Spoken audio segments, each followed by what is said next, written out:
Vous le savez, selon Madame Nayat Vallaud-Belkacem, la théorie du genre n'existe pas. Vincent Payon, lui-même, également déclare « la théorie du genre n'existe pas ».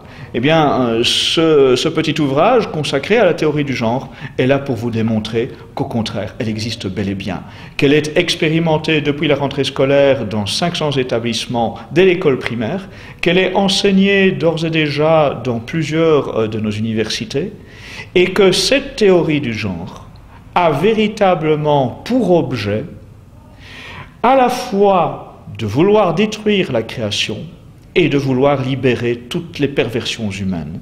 Et tout l'objet de cet ouvrage, référence à l'appui, va consister à démontrer à quel point il y a un diabolisme dans cette idéologie. À quel point ceux qui sont en train de mettre cela en place, avec le soutien de toutes les institutions, qu'elles soient gouvernementales en France, qu'elles soient de l'ordre du Parlement européen ou de l'ordre de l'ONU, tous ces théoriciens, tous ces idéologues veulent en réalité aboutir, au nom d'une prétendue liberté totale, à libérer toutes les perversions humaines. Selon les idéologues du genre, la pédophilie, l'inceste, la zoophilie et toutes les aberrations les plus monstrueuses, les plus abjectes, ce sont les mots mêmes utilisés par les théoriciens du genre, doivent demain être normalisés, doivent être des options parmi d'autres rendues légitimes par les autorités. Eh bien ça, bien sûr, c'est quelque chose d'inadmissible. Et ce qui est grave, c'est que tout cela s'avance en catimini, puisque justement les autorités et même les médias prétendent que cela n'existe pas. Eh bien, nous allons essayer d'éveiller les consciences des Français, de les alarmer, de diffuser le plus largement possible cet ouvrage et de tenir un grand nombre de conférences à travers toute la France pour faire prendre conscience aux parents en premier lieu, mais à l'ensemble des Français, à quel point il y a un plan diabolique qui est en train de se mettre en place. Le deuxième point de cette conférence de presse, c'est bien sûr un appel solennel à une marche contre l'antichristianisme le 20 octobre prochain.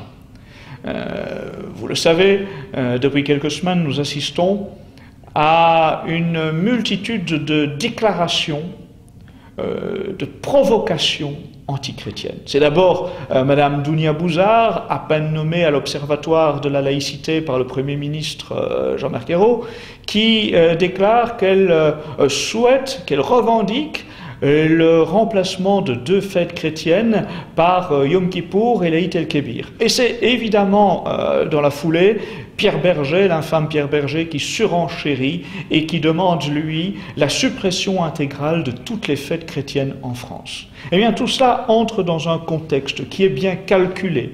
N'oublions jamais que Pierre Berger est un ami intime de Vincent Payon, ce même Vincent Payon qui prétend éradiquer, c'est son mot, c'est son terme, qui prétend éradiquer le christianisme en France et y substituer la laïcité comme religion universelle. Et l'on voit cette charte de la laïcité qu'il a rédigée et qui devrait être affichée dans tous les établissements scolaires, servir de sorte de catéchisme à cette nouvelle religion que l'État français veut nous imposer.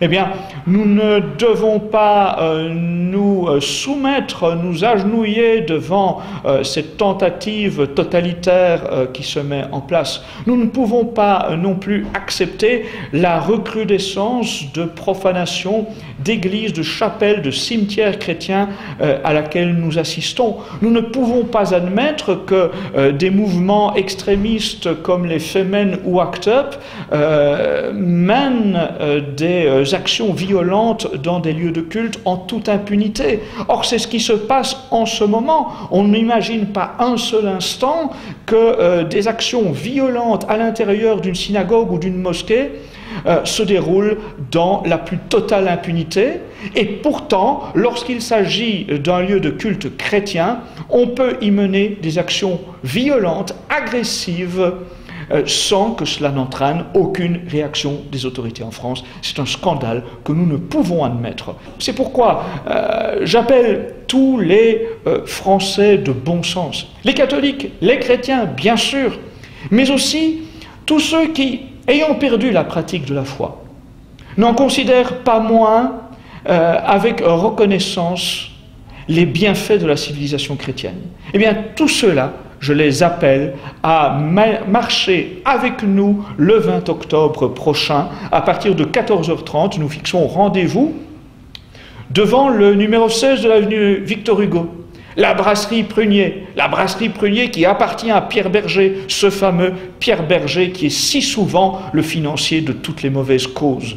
Eh bien, nous appelons à nous rassembler là pour une marche militante, une marche dont la tonalité sera véritablement militante pour dire stop à cet antichristianisme qui déferle en ce moment en France. Et pour aussi témoigner que, vis-à-vis de la politique antifamiliale, nous persévérons dans la résistance, que nous ne nous soumettons pas à la loi Taubira, que nous continuons à vouloir l'abrogation totale de la loi Taubira, que nous voulons continuer à mener une bataille de résistance sans faille vis-à-vis de la théorie du genre, de la PMA, de la GPA, de toutes les volontés de dénaturer la famille, la parenté.